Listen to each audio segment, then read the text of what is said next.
Great, thank you so much. So we call it Between East and West, this session, and it's the session number 5 of the Linked to the Holy Land. And I think it was an empty space in my schedule. So what we did is we keep this to talk about anything related between East and West that had happened in the previous sessions, right? So we have been going through what are the holy places in Jerusalem. We make 2 visits to the Jerusalem Live. Then we also had an explanation about what happened in general history, and it was more specific on the first century last week, right? But I know that this thing is not easy because there is a lot of names, a lot of places, a lot of years. For some of us, could be something we studied before, learned before. For most of the people, it's just something that came out of the blue. Like Babylonians, Assyrians, Persians, and Maccabees are not my day-to-day people to talk to, and I don't have them in TikTok, so I cannot know what challenges they are facing now in the TikTok, right, or in any other media. It's not things we see every day, and even if some of us we have the religious instruction or the knowledge about the Bible that will make easy for us to know the names, situate them in a relationship, it's not easy at all. So we'll use a map and a timeline later to figure out a little better what happened after Jesus. And this is because one thing that was very interesting, and please, you can, in the chat, you can type all the questions you want about it, because I'm just replying to the questions you throw last time. And there could be follow-up questions, right? So what happened after Jesus in the Holy Land? What happened? What was the religion there or them? So we can very quickly take a screenshot of the region in a specific moment. And if we take, for example, the year 100 after Jesus, so we can realize about what is the political situation, the religious situation, and the social situation, right? So according to the political situation, what you have in the year 100 is a huge mess in the Holy Land, right? What you have there is an introduction of different characters. They have been there around for long, but now it's getting very, very tense. So, for example, you can see walking down the street of Jerusalem a Roman soldier. Okay, so the Roman soldier will not be alone.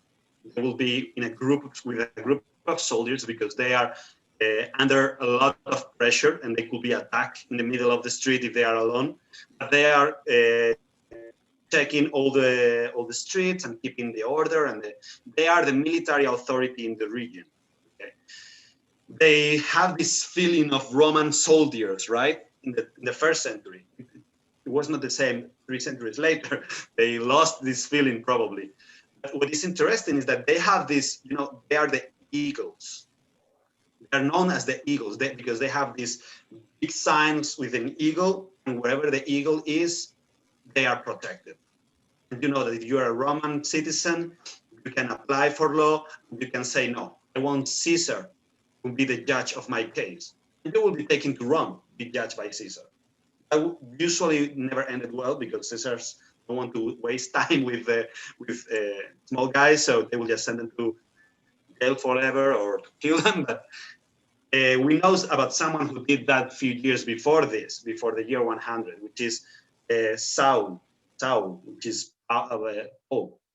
And Paul, his Hebrew name was Saul, like the king, it was before David.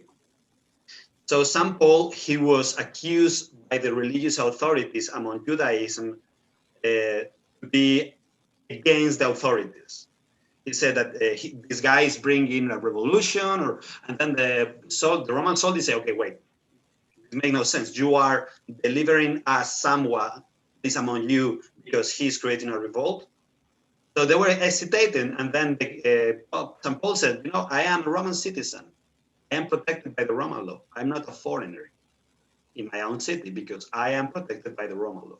So that was the political situation. At the same time, that region, the east of the Mediterranean, was the border of the Roman Empire. So I will show you now. Before I show you the maps, we will talk a little bit about what happened with Judaism. So It was the border of the Roman Empire. That means that after that, what you have are the barbarians, right? Everything that is not Roman or Greek is a barbarian. And they used to reserve that for those in the north, for the Germans, Germania. But it was also used to anyone who speak not Greek or Latin. And they say that when they speak their language, they are making bar. So they are barbarians, right? That's how the name came out. And it's from Greek origin, actually. But what happened with the religious authorities? So the situation, if you take another screenshot of the situation in the year 100 in Jerusalem, you see Jerusalem without the temple. The temple has been destroyed already. So there are still some Jewish authorities, and they go to cry to the wall that is sustaining the explanade of the temple. So yeah, the temple was built over a big plain. It was an artificial plain created over a hill so that the temple can be built in a plain. So the walls that are sustaining the plain, those walls those resisted. The temple was completely destroyed, and Jews were not allowed to go in. Actually, you can see a temple of Jupiter there, which is a pagan god. So it was like an insult for the Judaism. But they can go, and they will go to cry in the wall, which is the western wall, known also as the painting wall, right? And that still is there. You can go now to Jerusalem and see the exact same wall and a group of Jews praying there and crying, because that's the closest to the temple, right? So the first temple was built by Solomon and was destroyed by Nebuchadnezzar in the 587 BC. The second temple was built by Ezra and Nehemiah around the 500 BC. And this was destroyed in the year 70 by the Romans. Because in the year 100, what you see is that this is the aftermath of revolution. A rebellion from the Jews came against the Romans, and then Romans came with all their strength over the Jews. They didn't destroy everyone, and they actually allowed them to keep with their own authorities. So there are still some synagogues, and there are some rabbis, but there are no more priests because there is no temple. They will keep the name, and that name is Cohen. Cohen are the priests, and they keep the tribe, which is Levi. So you have the Levites and the Kohanim, but you don't have the function because there is no temple anymore. Now they realize that even if the Judaism has the temple and the sacrifice in Jerusalem as the core, they actually had something there, which is the law, that is even stronger. Because even when the temple was destroyed, Judaism can survive through the Torah, through the law. It can be taught to the next generations, it can be copied, it can be taken to other cities. And then they realize something that we mentioned briefly last time, is that they can see that there are Jews all over the world who are not considered not Jews because they were not going to Jerusalem. They were staying in their own cities, but they were the majority of the Jews. So you have two huge communities of Judaism in the year 100. One is in Babylon, and the other one is in Egypt. And that's interesting because the one in Babylon seems that they were there since the deportation 600 years ago. And they never came back. They just decided to stay there. And we see, with this knowledge, you go back to the Old Testament and you will find some of the small prophets complaining about that, saying, well, so God managed to convert the heart of the emperor so that we can go back to our land and rebuild the temple. And now you decide to stay in Babylon, in the place of the deportation. You are the bad Jew. So that's the idea that they stayed in Jerusalem. Like they don't, these guys and these Jews in Babylon or these good Jews in Egypt, they are not worth it. But now they are like the rest of us because there is no more temple. We all go to the synagogue. The head of the synagogue is not a priest. It's not someone from the tribe of Levi or the family of the Kohanim. He's just someone that studied a lot, the law, and he knows everything. And he's responsible for it. He will need maybe a certificate to be a good doctor of the law. He will need his PhD in Torah, maybe, or the equivalent. And those are called the rabbis. So a rabbi is not equivalent to a Catholic priest, because the Catholic priest, he celebrates the sacrifice. Among Jews, those who celebrate the sacrifice are the Kohanim, not the rabbi. The same way that the synagogue is not a church. You don't have a sacred place. Of course, once you don't have a temple, the second sacred place you will have is every single synagogue around. There is no altar in the synagogue. So what is the center of the synagogue? The Aron Torah. In Hebrew means the place you keep the law, the closet where the law is kept. And the biggest one is in Jerusalem, which is huge. It's a few feet tall and great doors. And around there, you have the teachings of the law to the men, to the women, to the children.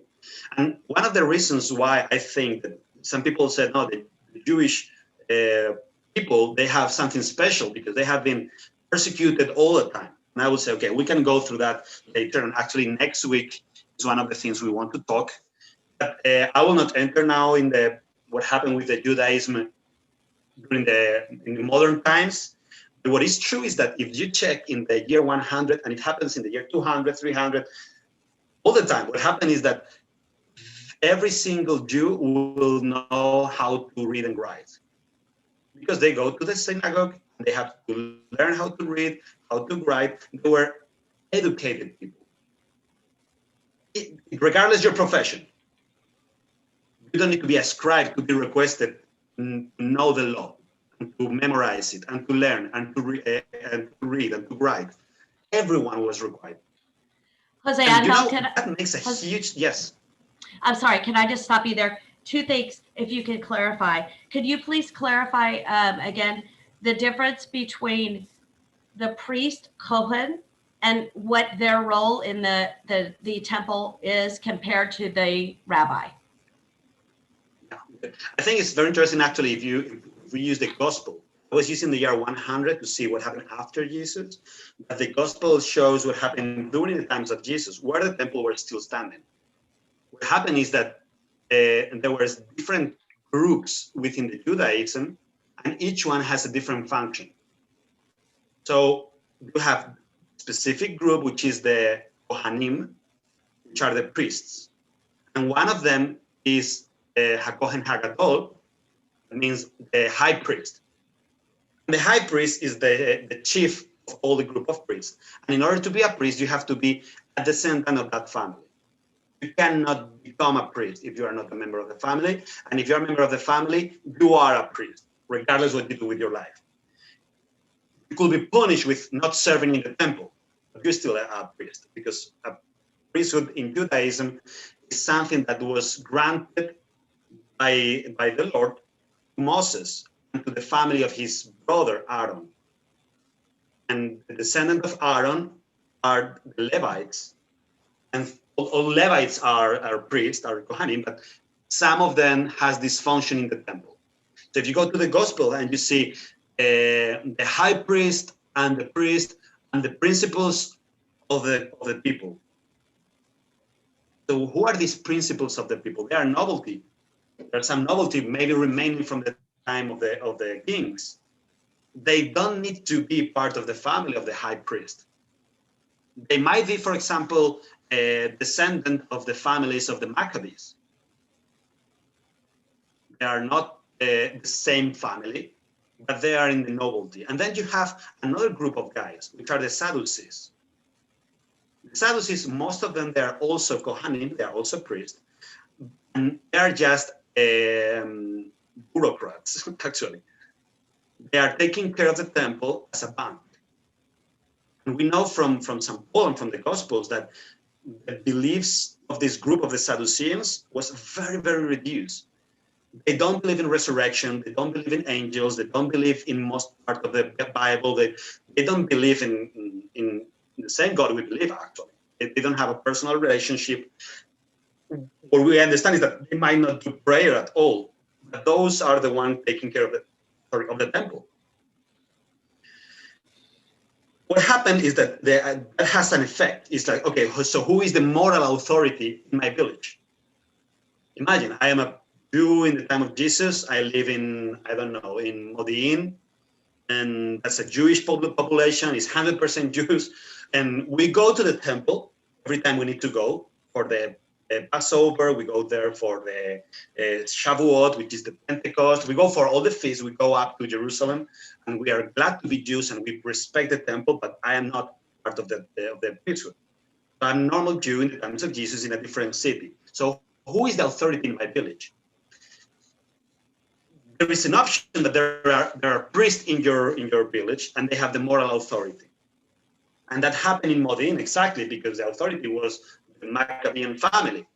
So they are part of the temple. They are the service of the temple. So if you go to the next village, there is no priest there. So who is the moral authority? It will be someone who is not a priesthood. In the priesthood, he is not a member of the Levite tribe, or not a member of the Kohanim, or not descendant of Aaron, but he loves the Torah. He loves the law. He read it, he memorized it. He's a master of the Torah. He can teach it very well. And for centuries, their families have been living like that, and he teaches that to the son, or maybe to the niece, and then that goes on and on and on for generations. And he has the authority of someone who can explain the law.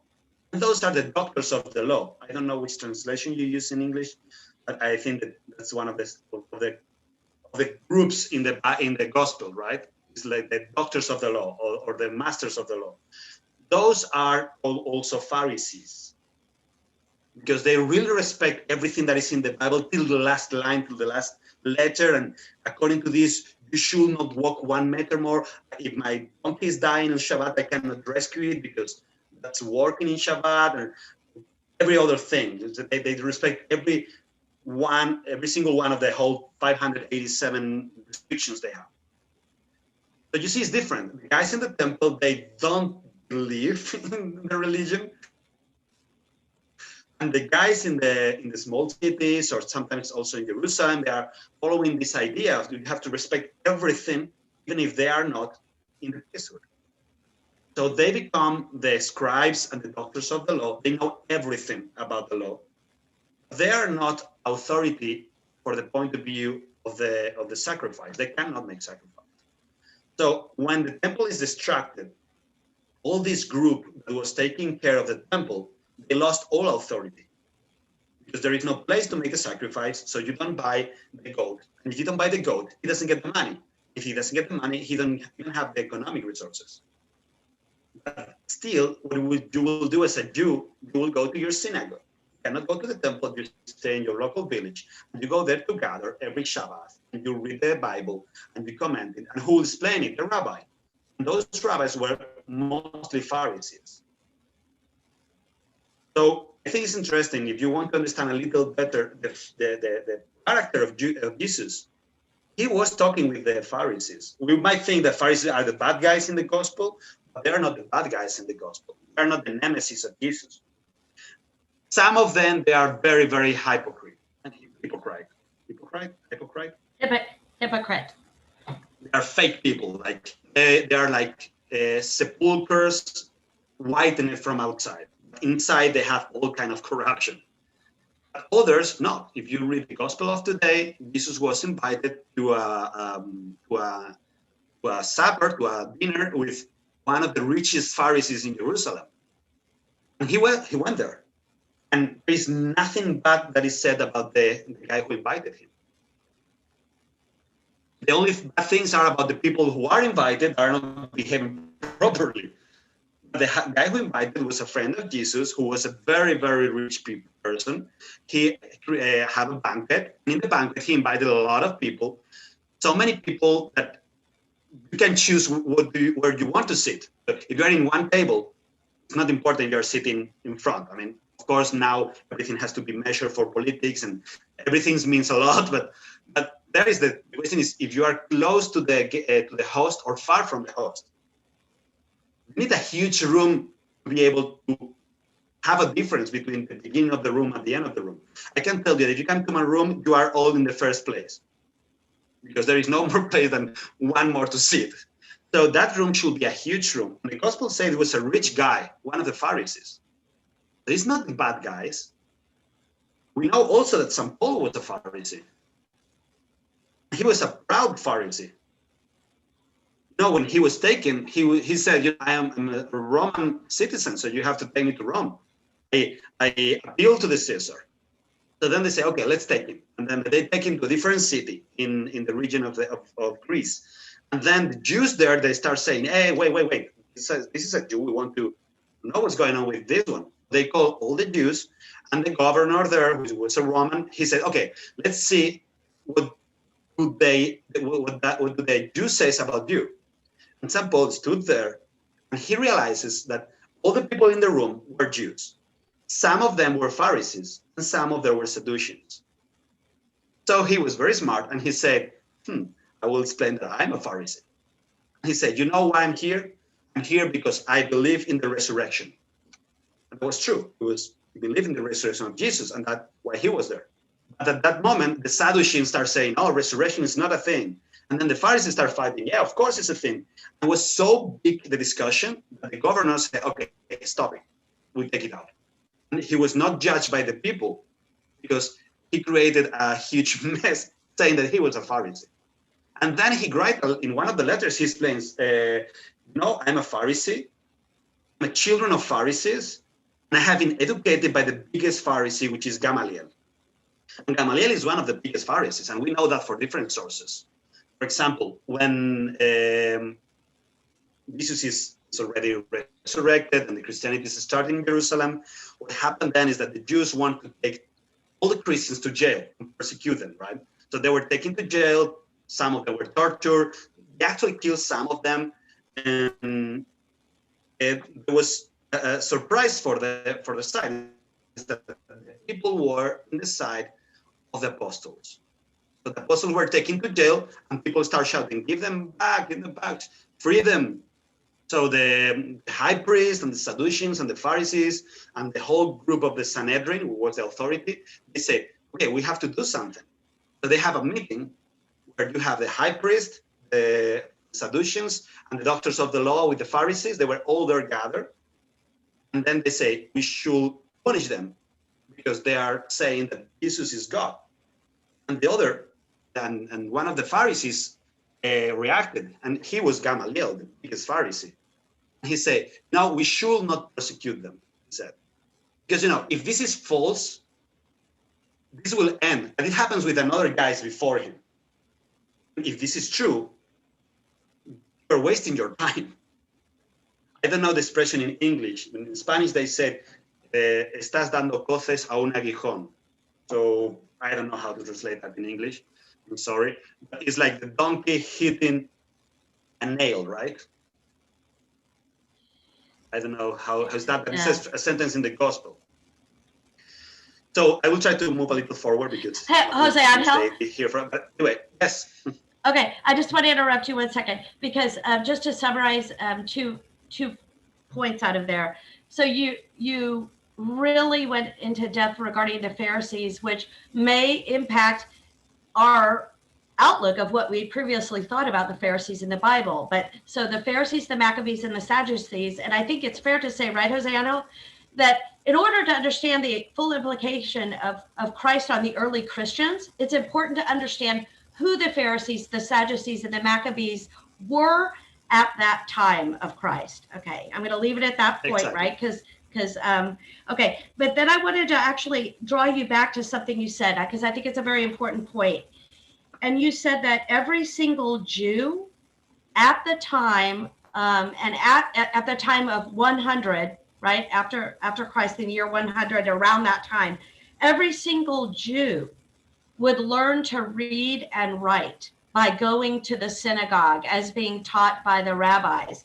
And Jose Angel, can you just state why that was so significantly important to what was going on in that region of the world at that time compared to other communities? Sure. Actually, I mean, this is one of the elements, and there is something that must be said, is that it's not every single Jew according to the ethnicity, it's every single Jew according to the religion. Because in the year 100, we already have a huge group of Jews that were baptized. If you go to the Act of the Apostles, you can see that the day of the Pentecost, 5,000 converted. Well, they were all Jews. So the first day of the church, you started with 5,000 Jews being Christians now. So they were taught to read and write when they were kids. But then most of them might go on with the same tradition, but now it's not that demanding for them. And I think that we lost part of that. But anyway, coming back to what Barbara said, if you put yourself in the year 100 again, and we have the Romans. Do the Romans know how to write and read? No, they don't. I mean, the soldiers not for sure. Only the governor will know how to do, and then anyway he will have scribes. Like he will start dictating sentences or dictating a law or whatever, and someone else will be the one in charge of writing.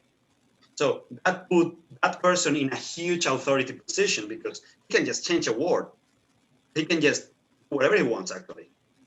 And the other one who will read it will be a scribe in the side of the receiver that will read the law to the governor. So what happened is that in most of the cases, the scribe or the secretary of these people were Jews because they know how to read and write. Sometimes they will bring a guy from Greece or from Rome but most of the times you will just use a local one. And that put the Jews in the first centuries in a position. And it's not in the first centuries only. Before Christ, that also happened. If you read the book of Esther, you will see how the Jews in the deportation in Babylon were in a very, very high position regarding the authorities in the country, because they were those who were able to understand much better the laws and translate them and write them and send them. And so that's a general idea, and I don't want to enter this further, Barbara, because I don't think it's the moment. If you see the level of alphabetization in the world at that time was so low, very few people know how to read and write, was using alphabet as a tool at all. And the Jews, they all have it. They have this love for the Torah because the Torah is the word of God. And they understand that they need to read the word of God. They need to be able to transmit it to the kids. It's not enough that you are able to hear it in the synagogue. You should be able to be called to read it. And also, if you are a small family and you are deported to the corner of the empire, you take your scrolls with you, you go there, and in Shabbat, you read your Gospels. Sorry, your Torah. That means that you are putting in the center of the religion the law. And that's a huge difference with Christianity. So some people can tell us as Christians, okay, but the religion is a religion of the book. That sentence, a religion of the book, is written in the Quran. The Quran explicitly said that Christianity and Judaism are the same as the Muslims, a religion of the book. And that is not true for the Christianity. And there is a very good explanation about this from John Paul II and from Benedict XVI. So I will not enter there, but I can put the references in the website. And now what happened is we do have a book that we consider the Word of God. If you see how do we behave, you realize that that's not the core of our religion. If you go to the church, what do you have in the special place? The Eucharist, not the Bible.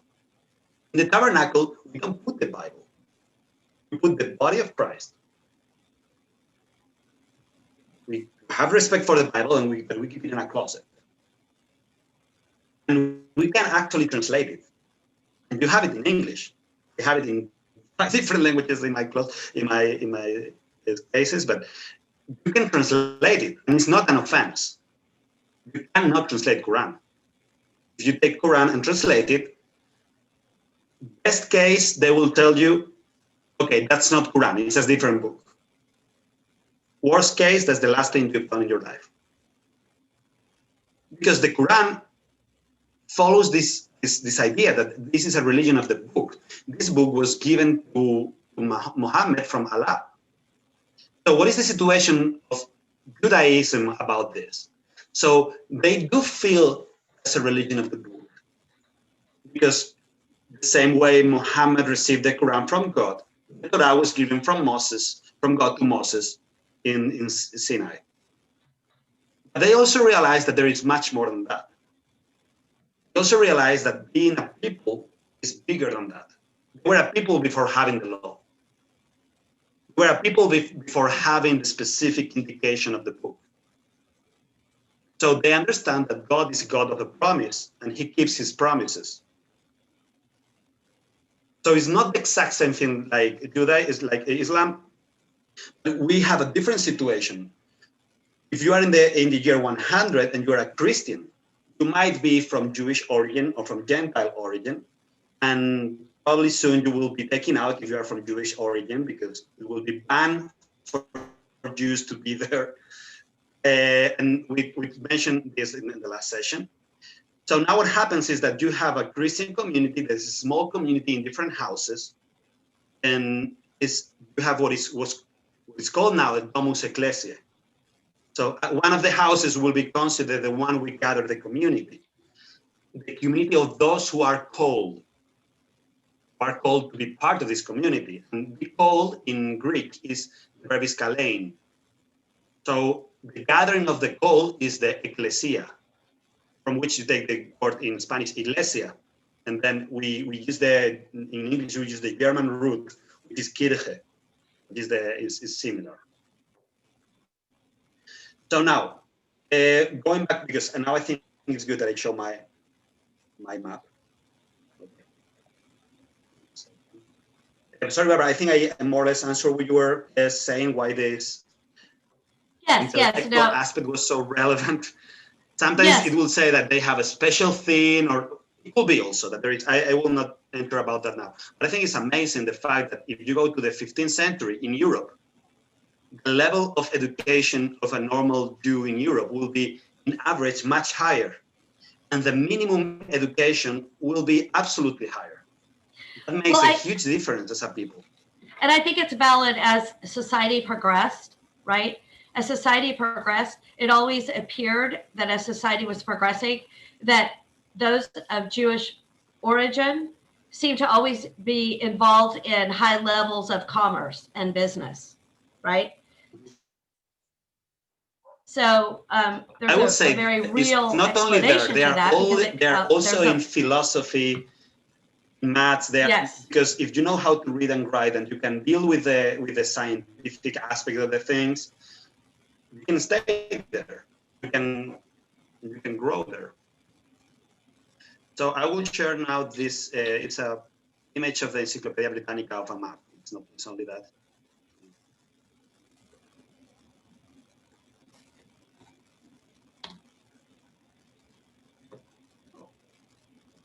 That's more. Sorry.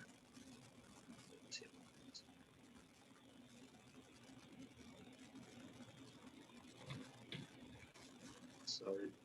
Jose Angel, we have about 12 minutes. I have a bad connection. Sorry.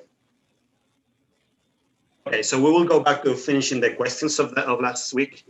What is the relationship between Judaism and Christianity now? What is the situation?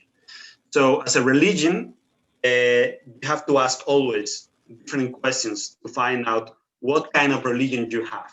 Okay. The first question I will do, and this is a personal thing, is your religion something you made up or is something you received? People will say, no, it's something I received. Yeah, so let's check that. Because, sometimes we will have a Christian saying, no, I'm a Christian, but I don't agree with the church in this, and that. Okay, so you made up your own religion. You still call it Christianity, but it's not. So if you go to one of the Jewish communities in the actual Israel, and you want to ask them if you made it up or if this was or you receive it, you can see they receive it. And you can see that also for the way they have some liturgy. Liturgy or calendars, there are two elements that are essential to understand the concept of tradition. whenever there is a change in a calendar or a change in a liturgy, there is a change in a community. And you can see, for example, that the Christianity is divided, and you have the Eastern Christians and the Western Christians, because we celebrate the Passover in a different day. Then you can say, no, but we are mostly the same. Yeah, but you have a sign of separation, which is you celebrate separately the feast. And that's always a sign. And that's the same you can say for Islam. They have different feasts for the Sunnis and the Shia, and for the Judaism, they have the different celebrations for the Mizrahis or the Ashkenazis. That make a division within the religion, with a community, right? But then the next question is, do you have an authority in your religion, or you don't have it? If you don't have an authority in your religion, I cannot trust your tradition, because you can just change it whenever you want. Because I know I am the only authority of my religion. Okay, unless you are the Pope, then you made up your own religion. So who is the authority? You have an authority, and here there's a huge difference, because Catholicism, we do have an authority. And it's very interesting, because the Pope was saying, Pope Benedict XVI was mentioning also that you are free as a Christian, as a Catholic, you are free. But you are not free to choose what it means to be Catholic. You're free to choose if you want to be Catholic or not. But once you accept the dogma, the doctrine of the faith, that is your faith. There is no half Catholic. Actually, that's the meaning of the word Catholic by itself. It comes from the Greek, kata olos. That means according to the totality. And it was a word used to separate from other Christians that were taking only part of the truth. No, Jesus is God. He's not human. Or Jesus is a human person, 100%, but he's not God because he dies. Yeah, sure, I believe in God. It's not Trinity, right? It's cannot be three. So if you take out one of the elements, you are not kata olos, according to the totality of the elements. And one of the elements is the succession of Peter. So after Peter, we have the succession up until the Pope. So that is a huge difference, because Jews will not have one head of the whole Judaism. And that is not like they don't have it now. It's like they have been without a head of the community since the time we were talking about. Once you don't have the high priest and you lost the track of the king, each one will have their own small community, and the rabbi will determine who is the authority. And it will be himself, probably. You still have, between the year 70, the destruction of the temple, and the year 135, some kind of agreement of authority in Jerusalem. Like some rabbis will say, yeah, this is the chief rabbi, and this is the Sadducee that is remaining, and we will gather in a Sanhedrin, in a meeting, to decide. And they actually had this guy called Bar Kokhba, which was one of the Jews guys, and who was the leader of the revolution. And he said, I am the Messiah. And they actually accepted him. He said, yeah, I'm the Son of God, I'm the Messiah, and I'm here to solve everything. So just give me the weapon, give me the guys, and we will destroy the Romans. And he was anointed as the Messiah by the priesthood. Jose Angel. So he started the revolution in 130. Yes. Can you back up again and just repeat that a little slower? Because we didn't catch the name. Yeah, sure. So there is this person whose name was Bar Kokhba. The name Bar Kokhba is an Aramaic word. Bar is always it's like a Ben in Hebrew. Ben is Hebrew, Bar is Aramaic. For example, Benjamin is the son of the years, the son when you are old, so it's Benjamin. And then Bar is present like in Bartimaeus, the son of Timaeus, or Bar Kokhba, the son of the star. And that's linked to a prophecy. That was not his real name. He was named Bar Kokhba because he was supposed to be the one descending from the prophecy of the star. It was the same star of the Magi in Bethlehem, right? So taking all those elements, he said he was the Messiah in the year 120 something, 30, and then he was accepted by the people. He was not refused and hanging a cross. He was declared the Messiah. He was anointed. He took the soldiers and they started the revolution. They actually won the first fights. They killed 2 legions of some Roman soldiers in different cities. They reconquer all Judea. They actually start creating coins. And we do have coins with his face. We actually have some of the letters he wrote. They were kept in one of the caves in the middle of the desert for centuries, till the 19th century, till the 20th century. So we know what they were saying to each other. He was writing in Aramaic and in Greek, depending on who he was writing. And we do have the letters he wrote. He was the Messiah. The problem is that he died and he never resurrected. And then the Jews were taken all out of Jerusalem and taken out of Judea. And it was banned for them to go back there. And Romans called that place for the first time Palestine. They decided to use an old word that was not exactly the same place, but closer to the coast. It was Philistia. Remember David and Goliath? David was a Jew, an Israelite, and Goliath was a Philistine. So from Philistine, you have Philistine, and the Philistine are the Palestinians. So that's not connected to the nowadays politics. That's different. In 2,000 years, a lot of things happen in the middle. So it's not connected, not Palestine with the actual Palestinians or the Jews that were there with the Jews that are now. There is a huge journey in the history. But the name was Palestine there for the first time. It was the name of the province by the Romans, Palestina. It was actually called for centuries Telesyria, like the south of Syria, or the other side of Syria. So we will finish soon, but I wanted to go to the last part. So what is the relationship between, what do Jews think about the Messiah now? So if, as they don't have a head, we cannot ask their Pope what is the belief. They don't have a catechism. But they do have a lot of books that were created after Jesus that are considered essential for their faith. And we will not go through that, but those are the Gemara, the Talmud. The Talmud is very well known. There are 2 Talmuds, actually. One of the Talmuds was written by the Jews in the Babylon, and the other was written by the Jews in Alexandria. They are Judea, but they're moving to Alexandria. So you see, we go back to the beginning, you have the 2 regions. I'm sorry, I couldn't show you the map. My internet is disappearing.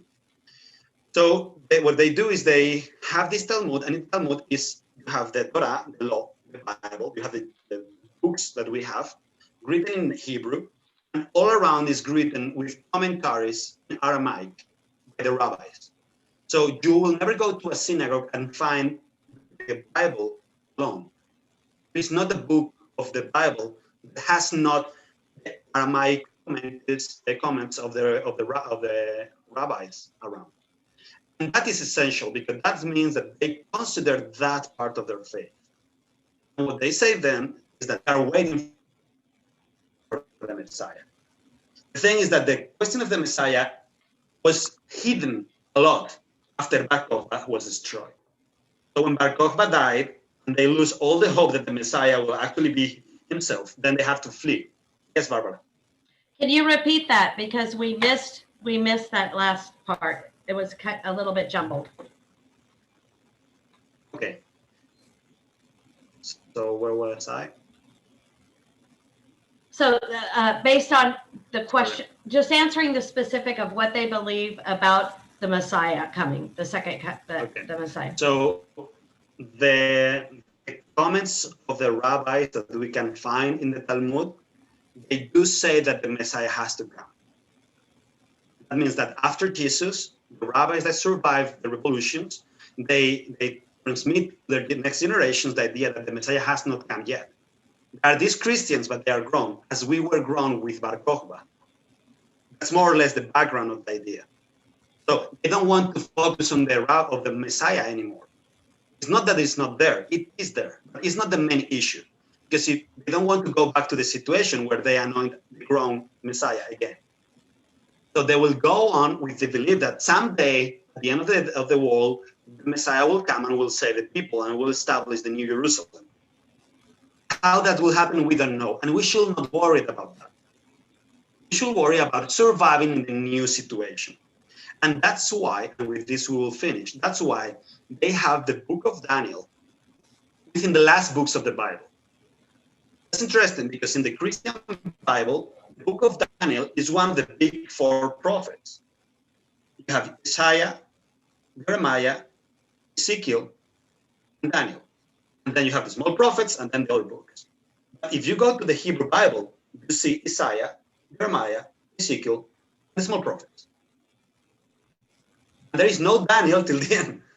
And close to the end, you have among the other scripts that were added to the Bible in the last minute, I will say, before closing the Bible for the Jews, they decide to add the book of Daniel. And the book of Daniel is that book where there is a guy who is a Jew living under a different ruler, and he decides to be a good guy with that ruler and accept his law as far as he can eat his own meals. That reflects the situation of the Judaism after the destruction of the temple.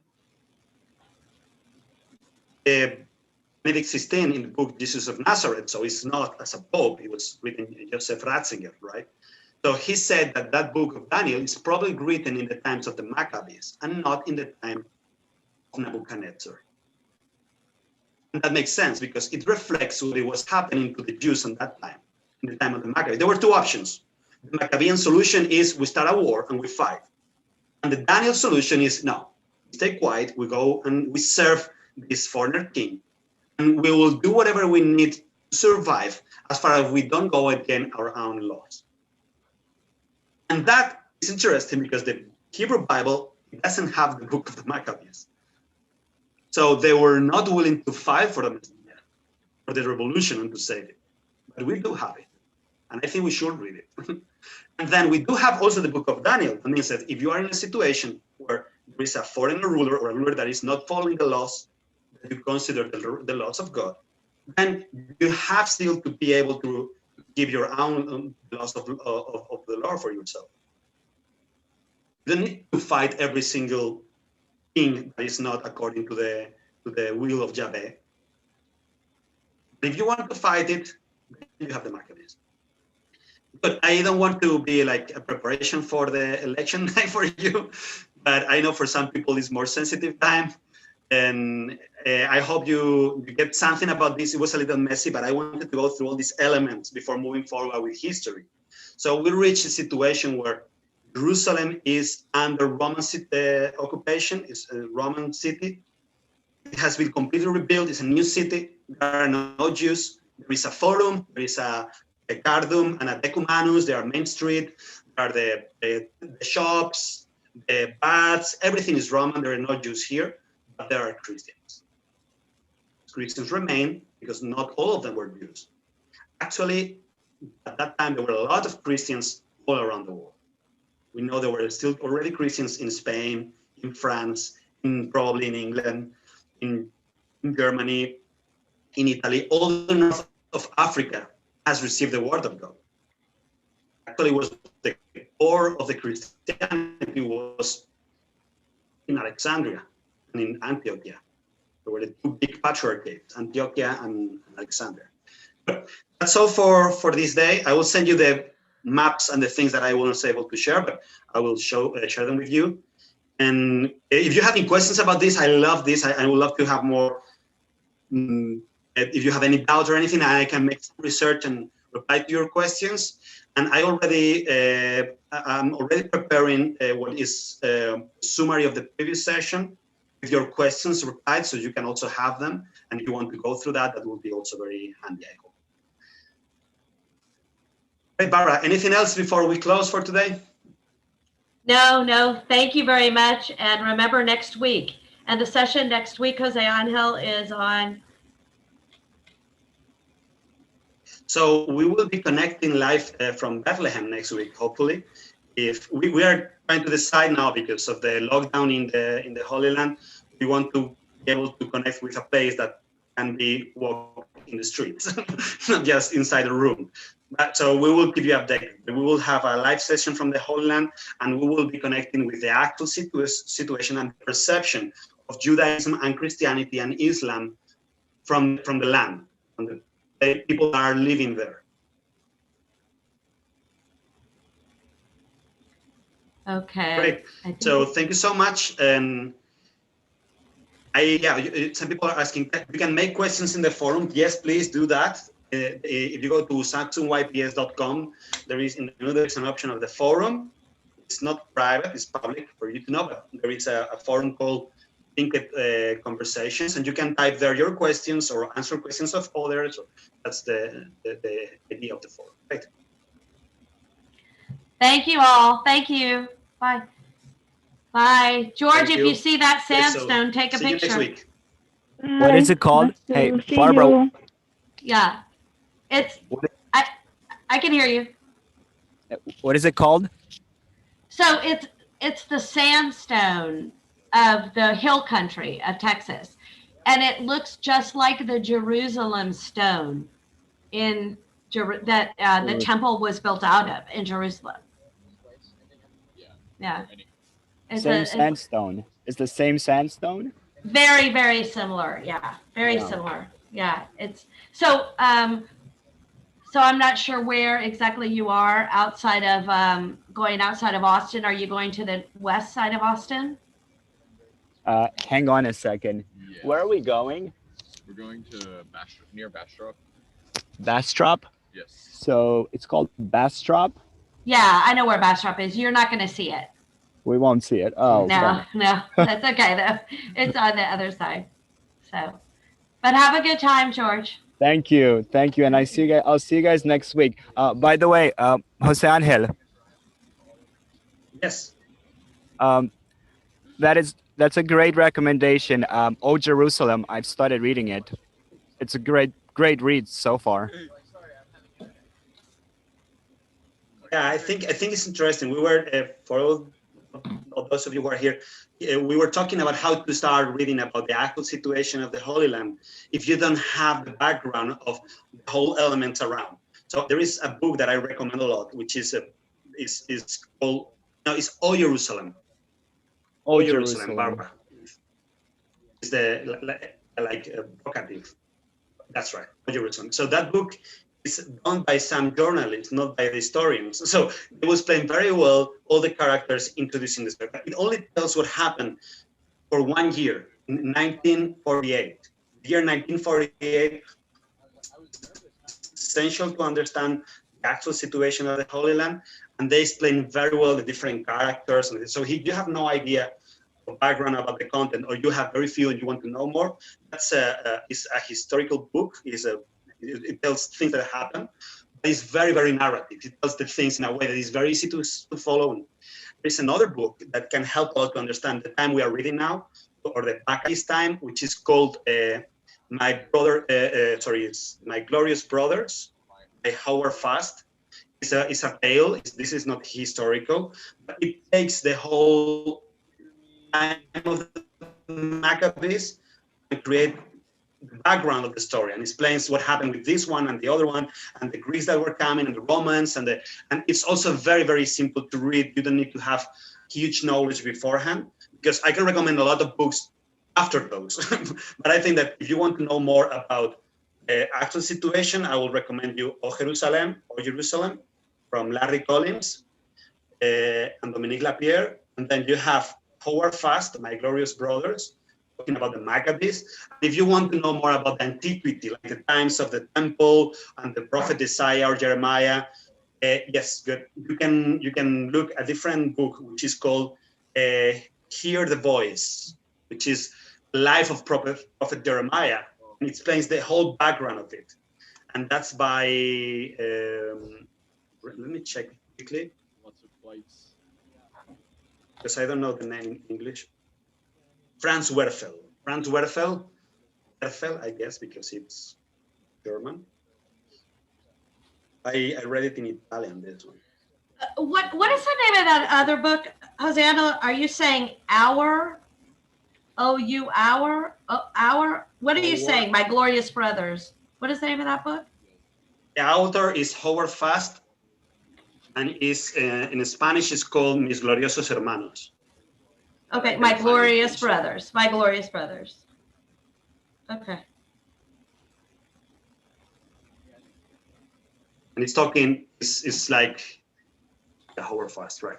So it's talking about the life of the Maccabees, but it has a very nice flashbacks and a situation of the political situation. And you don't, for those three books, if you know the Bible, you will really appreciate it.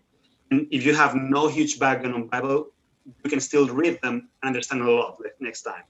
And I think it's interesting because if you read the book of the Maccabees, it's not one story with all the elements in a Western style, like in the style of Hollywood. You have pieces in the book of the Maccabees that explain things, and they're a prayer and then something. And for sure, in the book of Jeremiah, the prophet, you have prophecies in different orders from different times. But the book of Franz Werfel, he does is he takes the whole element in the Bible where Jeremiah appears and put them in chronological order. And then he was a kid till the time he dies. So he put the whole history of Jeremiah together, following the content of the Bible, but ordering in a more chronological way. So when you read it, you can actually go through the whole life of Jeremiah, which is incredible because he was in the war. He was present in the Battle of Megiddo, which was the origin of the word Armageddon. And he was also present in the destruction of the temple by Nebuchadnezzar. He was also in the deportation, and he was also in Egypt. So he was in all the places that were important for that century. He was there. And the tale is very interesting, the way it's presented. There are some things that are fiction, but it's very respectful and very complete and are truthful. I mean, they are trustful. Great, George. Thank Thanks you. for reminding. Great. Hey, but Okay, I hope you enjoyed. I don't know if this is what you were waiting for or expecting, but please feel free to tell me. And we can, yes, I mean, it's important that we are all connected. It was great. Thank you. thanks, I enjoyed a lot. Francesca. Thanks, Becca.